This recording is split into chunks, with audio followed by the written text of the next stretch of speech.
You were listening to 4 Point Stance, Women's Tackle Football Talk on Twitter, iHeartRadio, Yelphi, YouTube, Anchor, Apple, Breaker, Google, Spotify, Radio Public, Mixcloud, Overcast, Pocket Cast, Stitcher, TuneIn, Facebook, or wherever else it just shows up. Too many places for me to count anymore. If you want to get in contact with me on the show, you can go to the Twitter handle, which is the number 4_PT_stance, or my personal Twitter handle, W34VI1 Weevil. Weevil Productions on Facebook, or if you happen to find me, it's Coach Ash or Weevil on Facebook. You can send me messages there, and I appreciate those who have sent me messages. Or you can just ignore me per usual, you know. And as a reminder, the National Suicide Prevention Lifeline available 24/7, no matter what. 1-800-273-8255. And the Trans Lifeline also available 24/7. The U.S. number is 877-565-8860. And the Canadian number is 877-330-6366. So I realized in the last recorded episode, apparently I couldn't read. So I apologize to all the confusion that I created in reading names. I accidentally called the Florida Avengers the Florida Anarchy. I can't guarantee I won't say that again, but they're the Florida Avengers. And I do have kind of news on the sense of what is going on with North Florida Pumas. So, I'm gonna kind of skip, move some formats here, move some segments, and we might as well just get into the Women's Tackle Football news segment. And I'll tell you right now, I've definitely got some information to give to you here.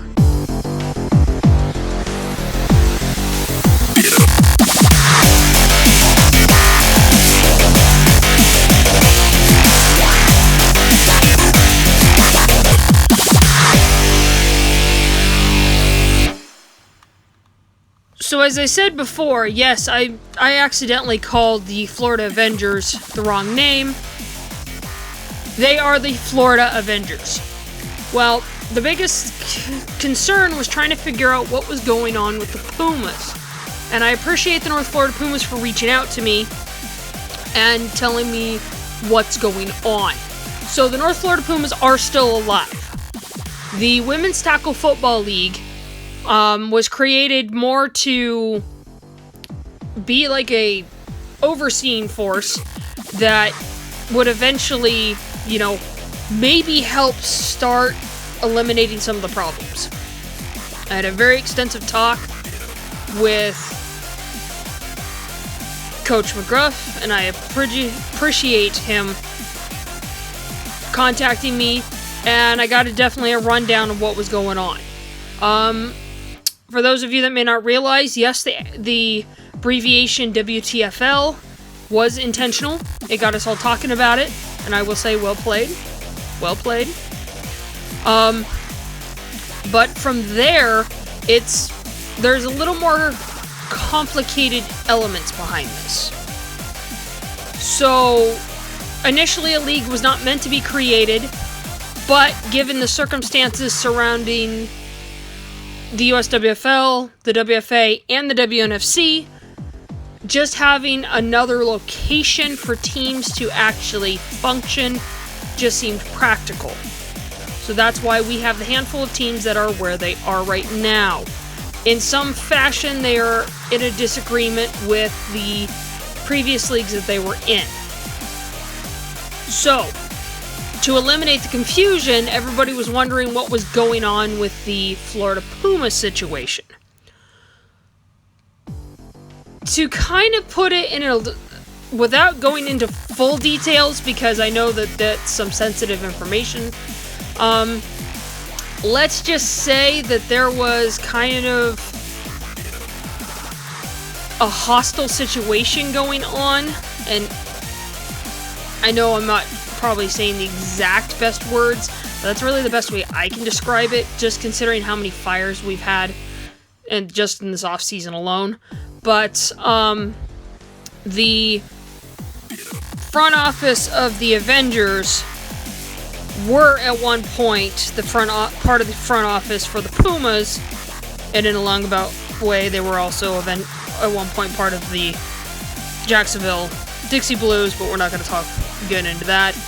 And they separated, so we have 3 teams in Jacksonville, having the Jacksonville Dixie Blues in the WFA, the Florida Avengers in the WNFC, and the North Florida Pumas in the WTFL. So, Pumas are alive. Obviously, I can't emphasize that enough. Now that I know what's going on, it makes a lot more sense. And it kind of does play into a little bit of what I will say in the real Brew, just in the fact that, as I said before, this is not the only dumpster fire I'm seeing happening in this league, or in this sport in general. For other women's tackle football news, we do have another team joining the fold. This team had been out of my visual market for a little bit anyway, but we have another team in Kansas City. This puts a third team as well, and it will be the Kansas City Lady Saints. They will be filling the void from the Kansas City Titans in the WFA. And so we will still have a team in that area.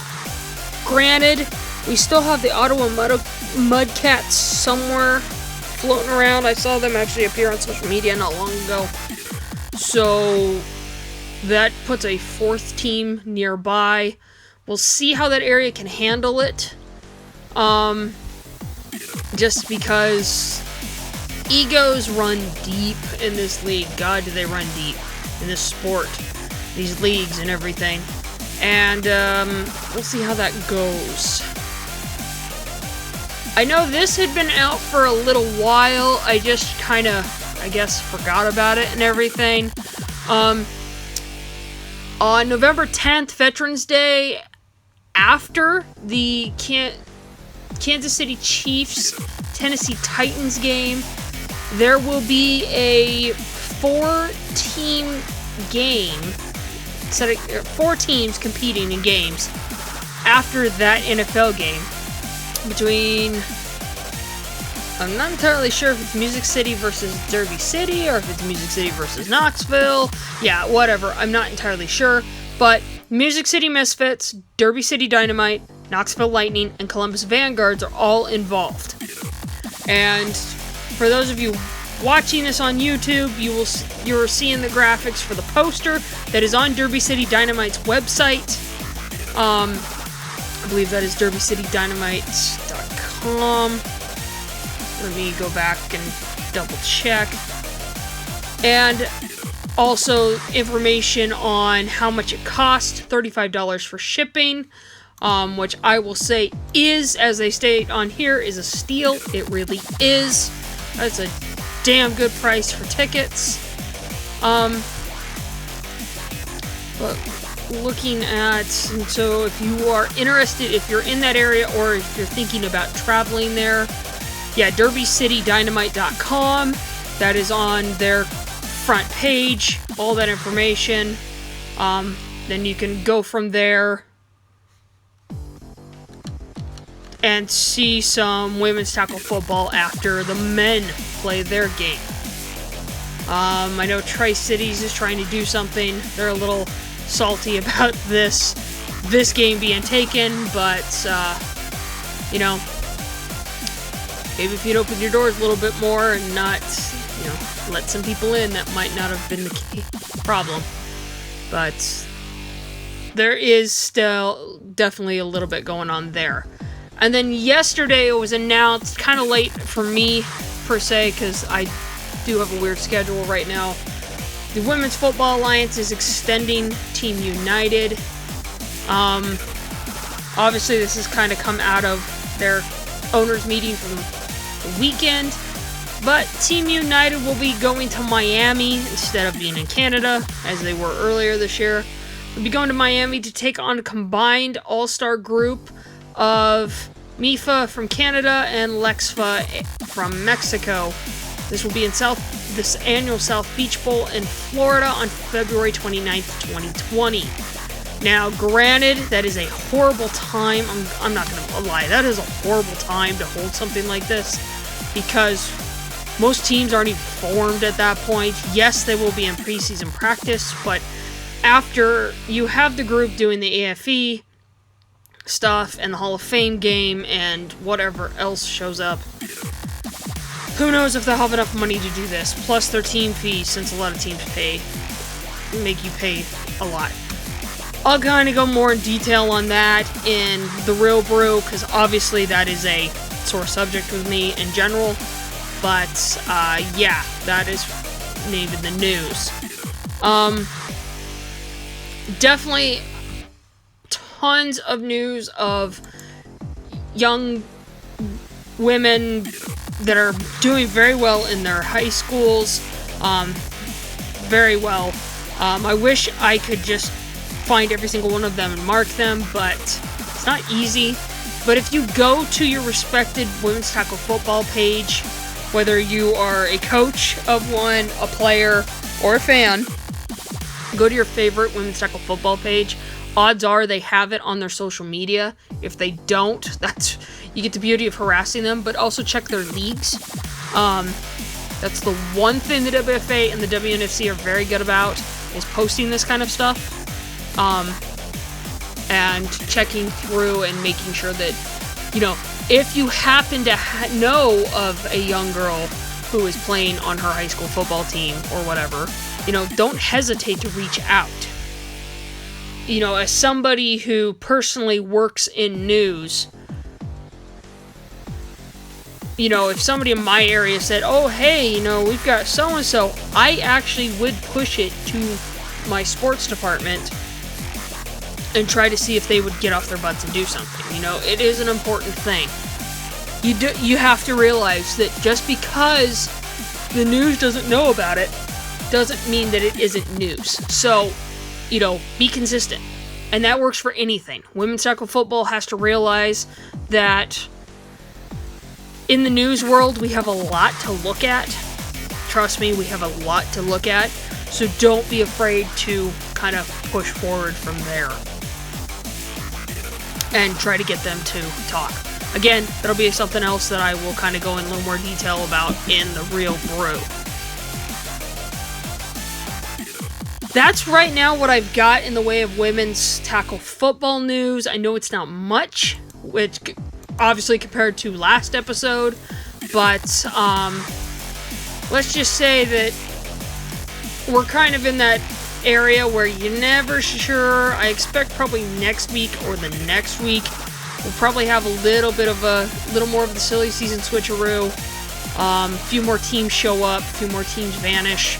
We still got to figure out where some teams are going to end up. If you've seen my list, I think I'm up to 100. I'm definitely over 140 teams I'm monitoring at this point. If you saw my list, you'd be exhausted too.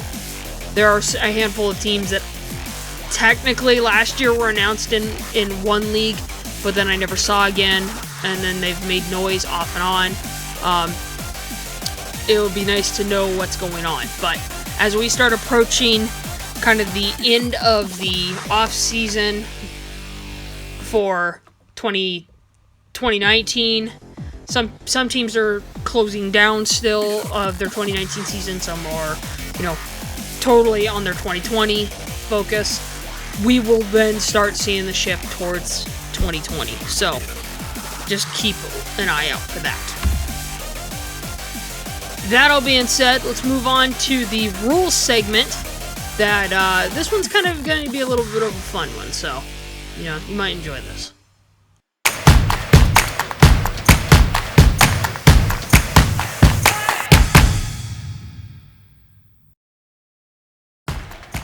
Okay, so for this rule segment, just because, to be honest, I kind of was out of ideas. I know, who would have thought after week one? But thanks to college football, leave it to the men to always come up with something, and leave it to the Pac-12 to always come up with something. They're 2 for 2 so far from me doing this segment. Always controversy surrounding the Pac-12 officiating. Well, I've got the same play in different angles playing for those that are watching on YouTube of the last pass in the Ole Miss Cal game. It was ruled down short of the goal line, but then it wasn't reviewed. That was later admitted by the Pac-12. It should have been reviewed, but it wasn't a touchdown. So there were some Ole Miss fans that were kind of upset because they wanted to say that when the player came down, the ball was in the end zone. Unfortunately, with the main angle that was on TV, it was difficult to see, but I actually happen to have, as you can see on here, a couple other angles. Again, not definitive proof. One angle I have that's more kind of towards the back pylon shows it being short, and then the one I have that is practically right there along the goal line, just over the ref's shoulder, shows the player catching the ball just short. So why does this play into the rule segment, you're probably asking? Well, I decided to look up what actually classifies as a touchdown. And I know some of you are like, really, we have to have this? You'd be amazed what some people do not understand. You know, each one of these levels has certain terminology. Does it make sense? Not always. Some of it is pretty, like, okay. You know, like right here with the high school rule. You know, Section 2, touchdowns, possession of a live ball in the opponent's end zone is always a touchdown. Well, not technically. I mean, depends on who you're with. Pac-12, they would argue it.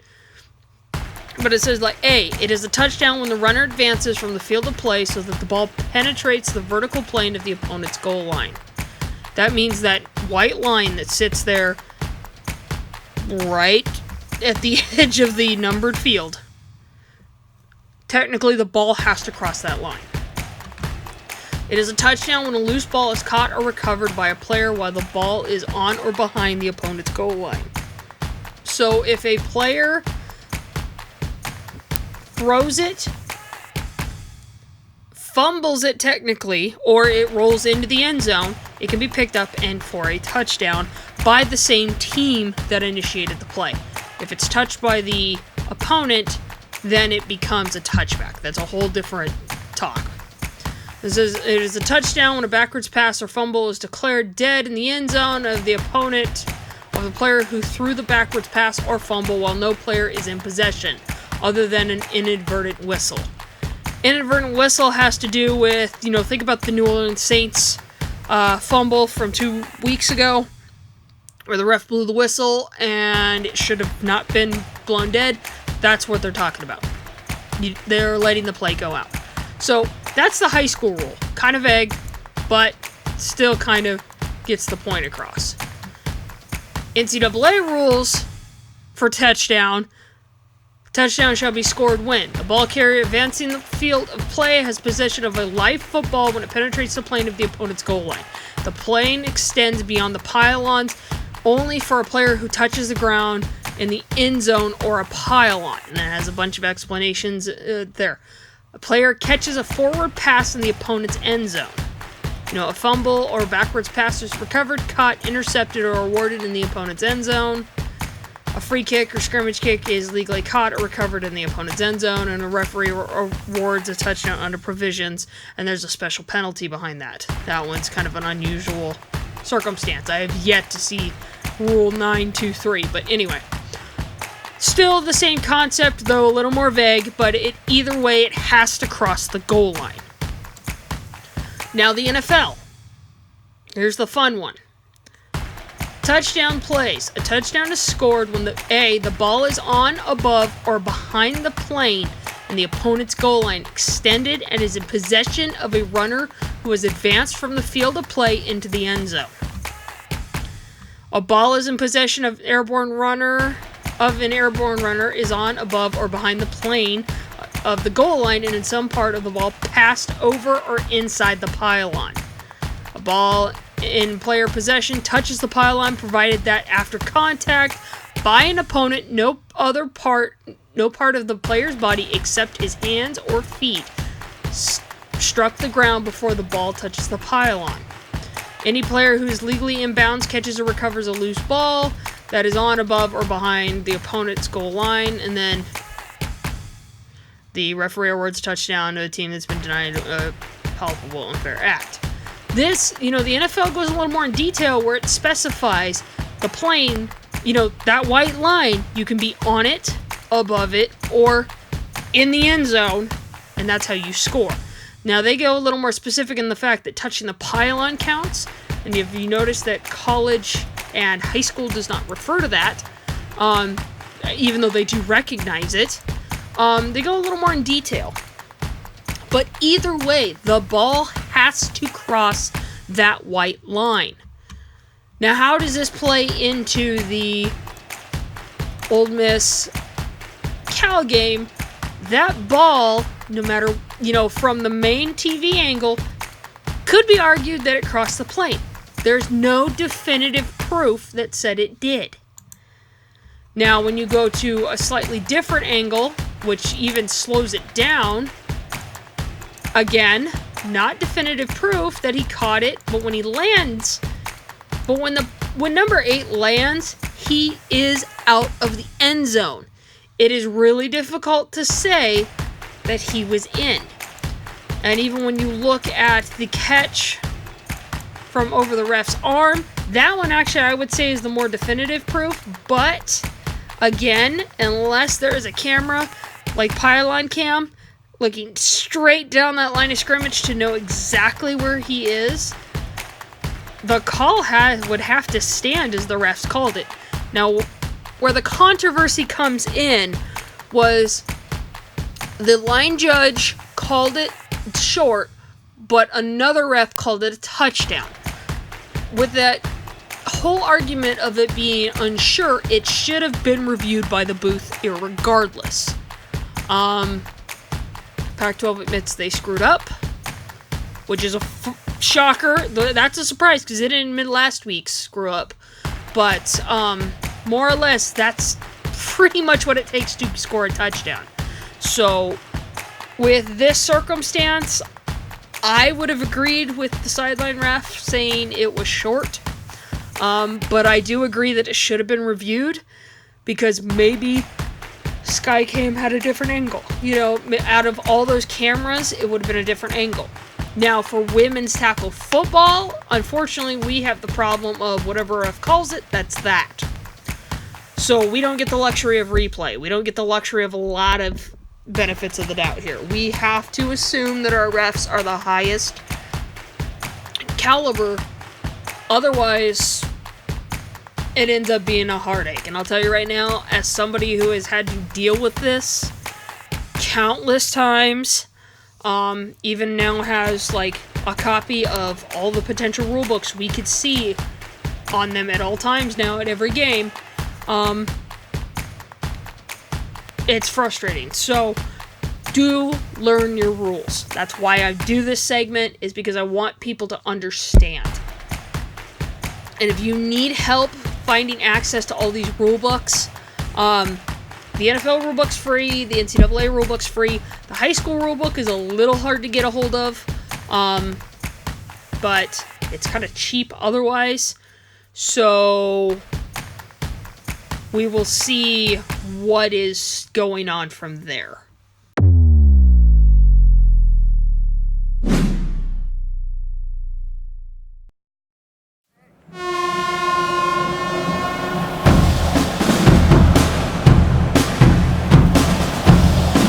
Well, since I don't have a football and loss segment this week, thankfully, because I'll tell you right now, reading court documents is exhausting, and one of these times I might actually read out, because a feature that I'm thinking about doing soon is about Colin Kaepernick's grievance and how that played out and what it was and everything, because that still is a topic we need to talk about. Don't expect football and law to be in every show. It's only going to be in mitigating circumstances. And if you want to know more about the Dallas versus Texas situation, go look at episode 35. That's last week's episode. It's the hour and 45-minute episode. And it actually has me reading almost verbatim of the lawsuit. The only things I left out for privacy reasons were defendants' addresses, because honestly, that's not my place to say that, and the actual tax information for the copyrights that are a part of that. That's why I also didn't have the images there. It is public record, but that's why the link is there, so we're not going to cover that. Now, for Real Brew, which is I know is what you're all excited for, I did say there was going to be a few things I was going to talk about. Before I get into the women's tackle football side of it, I kind of need to do a little bit of a real talk on men's football. And I'm sure some of you are all know where I'm going to go with this. So, if you haven't already heard about the whole Antonio Brown situation, you've kind of been under a rock. That's all that's been dominating everything. I know the latest is he's actually going to go back to school, which is a good thing. He needs to get his head out of the game temporarily. The biggest thing is, and granted, this is all my opinion. I know I'm going to piss off somebody somewhere, but this is my opinion and my observations on a lot of stuff. I've seen a lot of people on social media compare Antonio Brown's circumstance to Colin Kaepernick's circumstance. Now, I must say right now, Antonio Brown currently is being sued for sexual assault. He's been accused by another woman for sexual assault, and he has several, I think last I heard was either 8 or 12 lawsuits for unpaid bills, ranging in millions of dollars, from his personal assistants to, other individuals that he needed to pay and whatnot. So, Oakland Raiders took a chance on him after Pittsburgh let him go. Oakland Raiders took a chance. Then he had the whole fight with the helmet and got into a fight with Mayock and asked to be cut. And they cut him, and the Patriots took him, and he burned his bridge with the Patriots. A team that generally gives people second chances, with exception. But mind you, all of that, he owes money, and he's been accused by 2 women for sexual assault. Now, you look at Colin Kaepernick's situation, all he did was take a knee during the national anthem to protest police brutality and ask for equality for people and justice for individuals of color.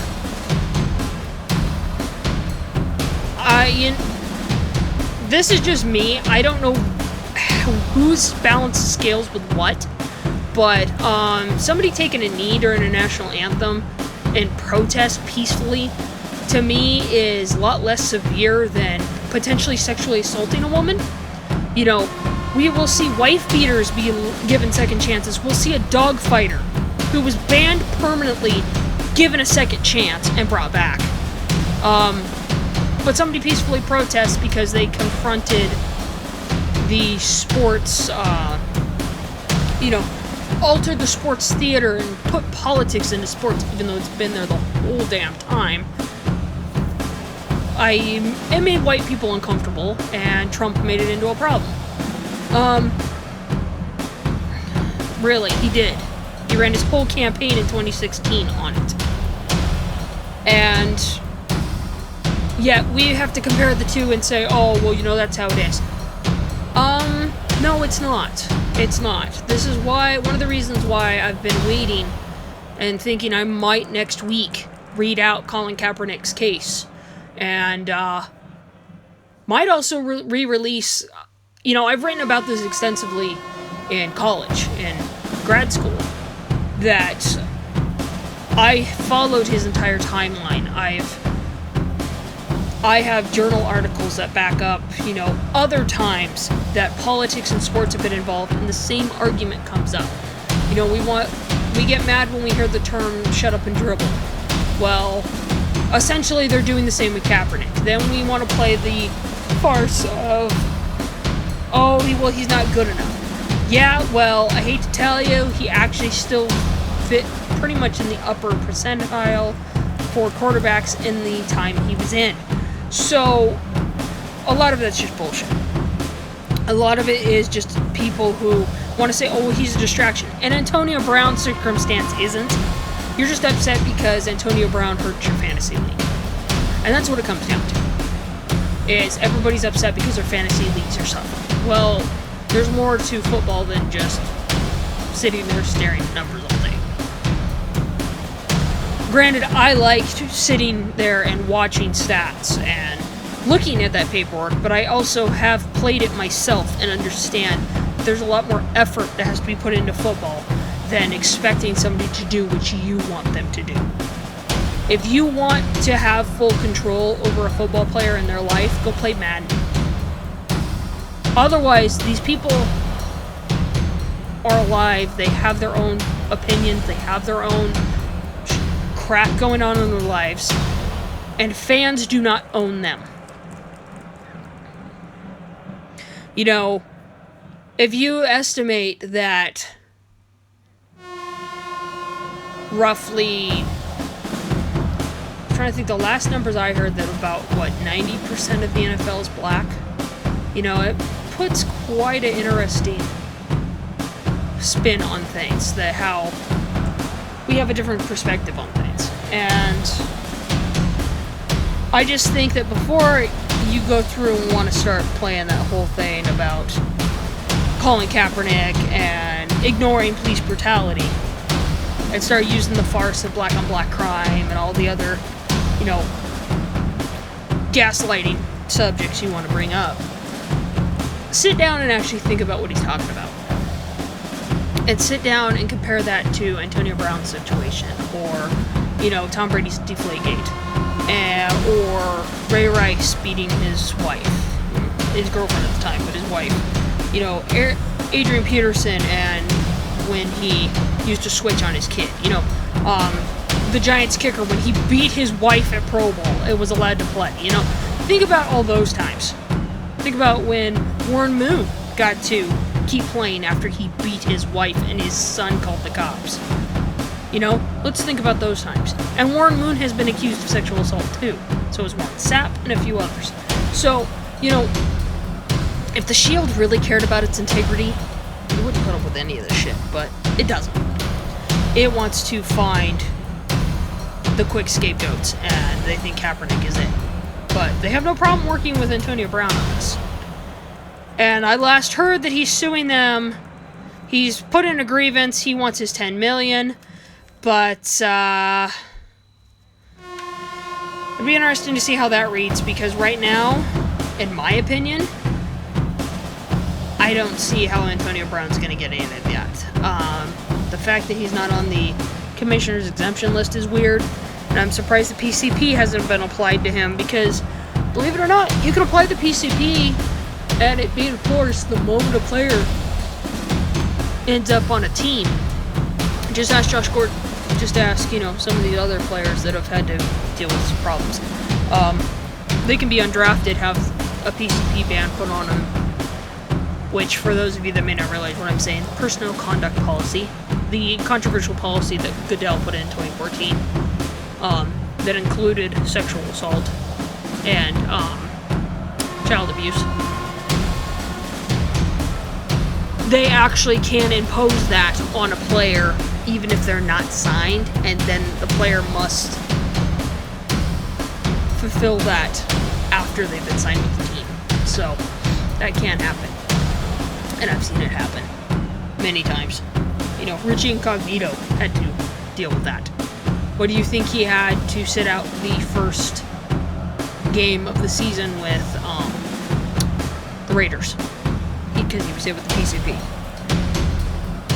So, let's just use your heads on this. And I'll say right now, if I see more jokes about, I've seen some jokes, I've seen, everything, but I'm sorry. I think what Kaepernick did was not a bad thing. It is something that needs to be spoken out against, but I don't want to see the same people, champion Antonio Brown, but then complaining about, the countless other players that have beaten their wives and have been,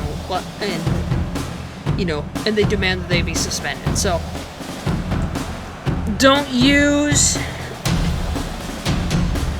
Like I said, this is kind of a tough one because I've been kind of going back and forth because I always think about, you take sexual assault allegations very serious. You have to. Granted, 9 times out of 10, they're true. And we always take that one time that potentially isn't, and we use it as a litmus test against everything else. And we've got to stop doing that. Victim blaming is not going to get us anywhere. And it sure as hell isn't helping in the NFL. Because, believe it or not, their decline in sales, their decline in attendance, and their decline in revenue has nothing to do with some of the stuff. With, yes, officials may be part of it, but TV, all that stuff. No, it has to do with the bullshit, that the fact that the NFL doesn't take anything serious. Unless it hits their bottom dollar, and I've been saying this for a while. I personally don't buy anything directly from the Shield.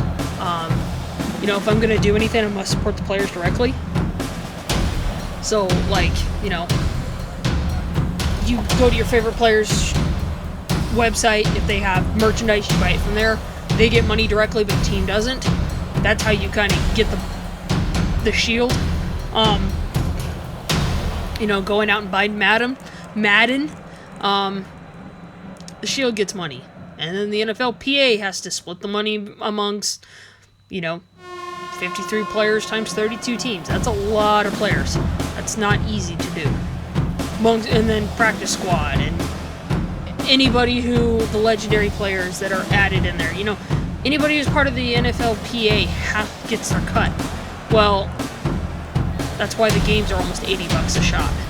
Gotta pay the royalties. But the Shield's still getting their cut. Especially when you buy it new. If you buy it used, the Shield's already got their cut, and there's really nothing you can do afterwards. But people have to realize the Shield won't listen unless the fans demand better. But the fans have got to be smarter. And that's going to be something that I'm going to forever keep pounding in the sense of, we've got to be smarter. Putting that dumpster fire aside, focusing on women's tackle football. Now, I did say that I would talk a little bit more about this Team United circumstance and AFV's game, which is like Cancun and all that, and Virginia Beach and all those, and the Hall of Fame game. I personally think that they are a waste of time and a waste of money, because every single season I have heard players bitch about the cost of fees. That, it's ridiculous that we have to pay anywhere from $800 to $1,000. I've heard players bitch about $375. Demanding that they get it. But then they complain about it if teams do it for free. What else are they having to, what else is having to be footed, I will keep saying this, building your budget off the back of your players is not a good practice. If you can't figure out how to make your budget without charging your players $1,000, what are you really looking into for a team? And that goes for all these little side events. Part of it is the players have got to stop complaining about $1,000 for their team and then fork over $2,800 to just travel for one game that potentially could either end their season or end their career because they get hurt. Various things. Now, I'm sure somebody's saying, well, you're just salty because you don't get invited to these. No, I'm saying this from a coaching perspective. I am saying this from an analyst perspective, and I'm saying this from a former player's perspective. I have you think about in my decade of playing football, I have spent a lot of money playing the sport. Up until probably about 3 years ago, I was paying $1,000 a year in fees, and that didn't include my travel. Thousands of other dollars just for me to go to practice and to my games. But guess what? I did it. I sucked it up and I did it. Had to fundraise? I figured it out, you know? But I always said there has to be a way to not use and build a budget off the backs of the players. You see teams that keep their fees low but still manage to do full season, and you have to ask yourself, what are they doing? Well, I know one team in particular, they used sponsorships and community connections, and they didn't build it off the players. The players' money went back to the players. It bought their uniforms, it, paid for stuff they needed. It definitely bought their uniforms, some high-quality uniforms at that. But, that's not good enough. Yet, they have no problem forking over, like I said, $2,000 to go to Virginia Beach, or, however much it costs to go to Canada, not including their passport, or however much it costs to go to Cancun, just for the sake of doing it. Granted, those are great plans, but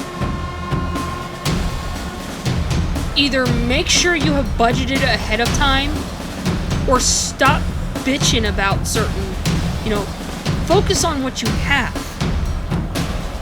This is something that I have been dealing with extensively in this offseason, is seeing the fires that are showing up everywhere because one person isn't happy over one little thing that has nothing to do with football, and then suddenly we have teams forming everywhere.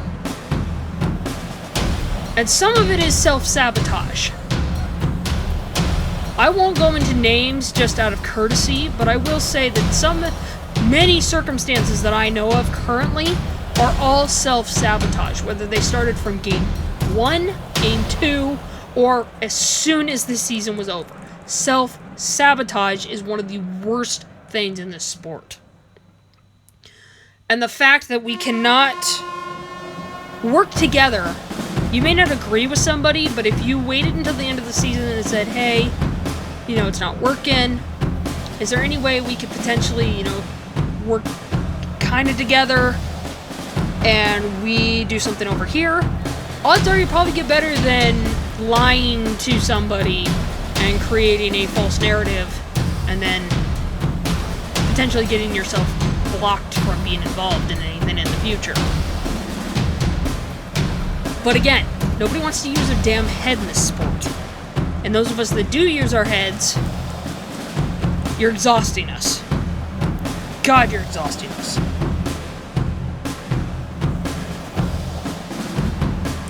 And as I said, I'm not going to name out teams just in the fact that there's so much.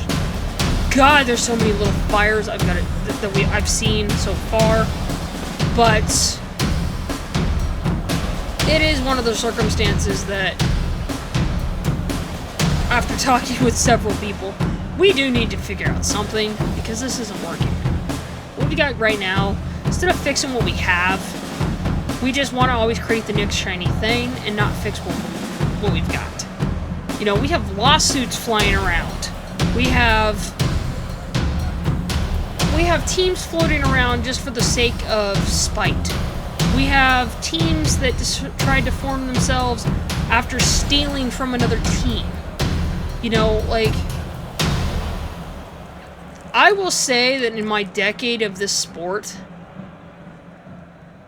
and granted, I am nowhere close to being in the sport in the long run. I know there are people that are, dual decade, almost 3 decades into this. I don't remember in my 10 years it ever being this bad.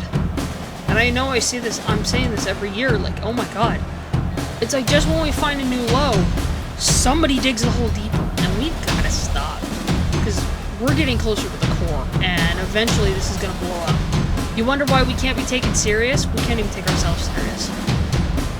Instead, we have to deal with the scamboree and, you know, some of these other bullshit setups that are promising you the world without backing it up. Legally at all, backing it up. And yet, no, we can't fix that. Like, I really am asking people to, this year, please learn your rule books. That's the biggest thing. And that includes owners and league commissioners. Learn your rule book. Use the most up-to-date version of your rule book. And release it so everybody knows what the hell the rule book is. Make sure that everybody's on the same page. Have the highest quality refs. Have a budget that actually benefits your team, not your owner's pocket. You know, common sense stuff. But I guess anymore, that is an oxymoron. If it's common, it's not going to happen. Or as I have heard many times in other things, if it makes sense, it can't work. We just need to figure this out.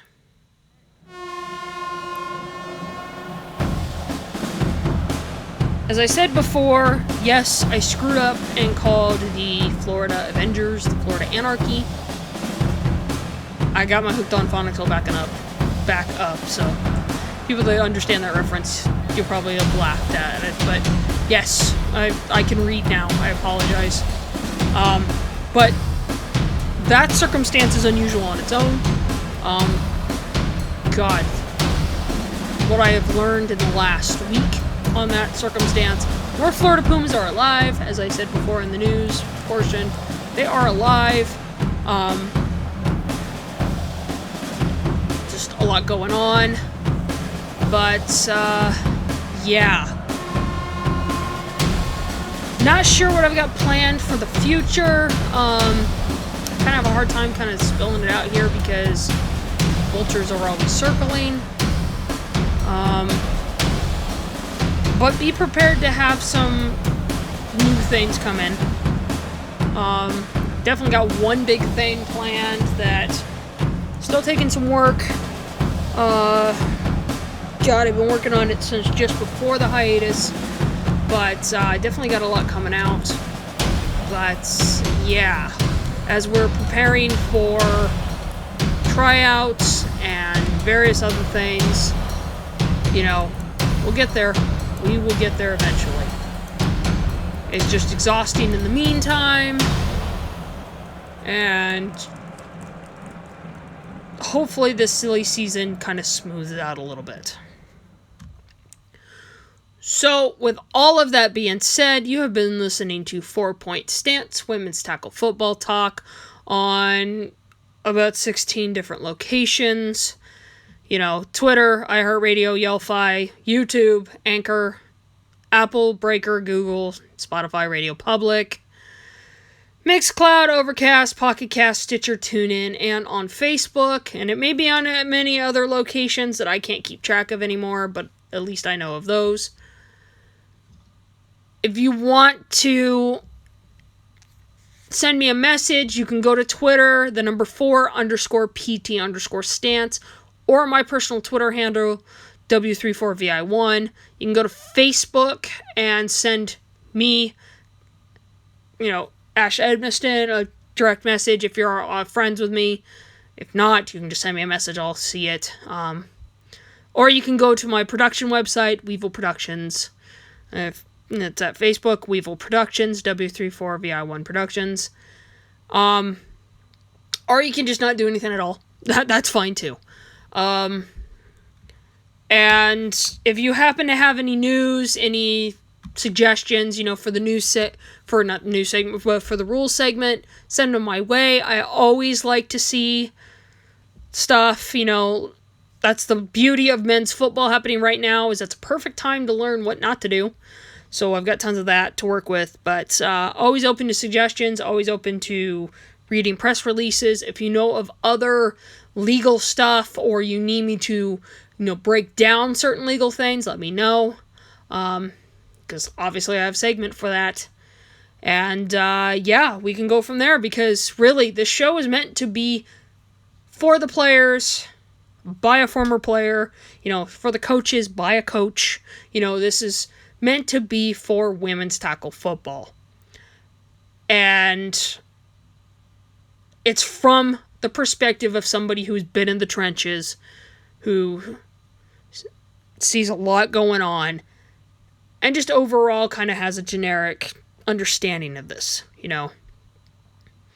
I know I didn't say it before, but if you're curious about my background, I do have 2 college degrees. One is in media communications, the other is in sports management. So this show is perfect, because not only can I break down game film, I can give you the legal analysis behind it and any laws that may be broken in the process, and break down from there and what it means to you. So, obviously, this show alone helps connect the two together, but I try to use my knowledge to help others, because I always feel like a well-informed fan base it makes for a better sport. I wish the men's side of it would take that into account, but if the women's side, players and coaches, owners, GMs, and league commissioners actually knew what was going on in their sport, they might actually make this better for themselves. So we'll see how that goes. As a reminder, the National Suicide Prevention Lifeline available 24/7, no matter what. They're there for you, 1-800-273-8255. And the Trans Lifeline, also available 24/7, there to help. The U.S. number is 877-565-8860, and the Canadian number is 877-330-6366.